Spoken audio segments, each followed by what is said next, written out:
Hi golfers, Nick here from Untitled Golf. It's Friday, so welcome to another lesson on golf tips. This week's lesson on golf tips was inspired by a guy who came for a lesson this week.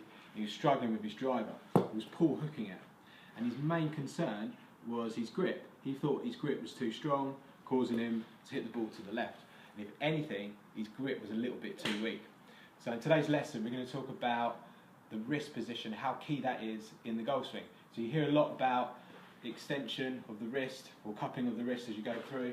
So cupping opens the face. You hear about flexing or bowing, which helps sort of close the club face. You don't hear too much about the hinging. So radial deviation, ulnar deviation. And that's really important as well. As he came in to hit the golf ball, his club face was really open at this point, but he had unhinged his wrist, ulnar deviation, and what that does is it increases the rate of closure as you come through. So even though his face is way open at this point, he's still managing to sort of pull hook the golf ball. Sometimes he was getting it right, and generally when he slowed his swing down, he hit a straighter shot because the club face was closing at a slower rate. But as soon as he sped up, and generally as soon as he gets on the golf course, he was hitting the ball straight left.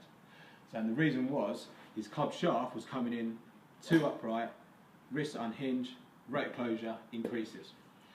So you look at some of the best drivers of the golf ball, as they come into impact, their shaft is going to be somewhere roughly 45 degrees. He was coming in more like 55 to 60 degrees. So the main reason he was pull hooking was because wrist unhinged and club face was closing a lot quicker than it should have done.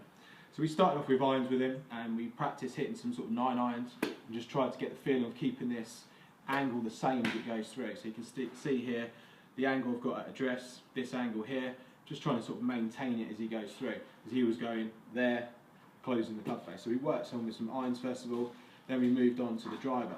So I'm going to hit a shot here, and I'm just going to try and keep the handle low as I can as I go through, just trying to maintain this hinge as I go through. So let's hit a shot. Okay, dead straight that one.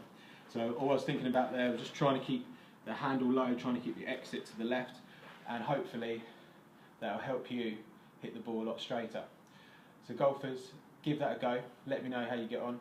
You can post your comments in the box below, or you can catch me on other social media platforms such as Facebook, Instagram and Twitter.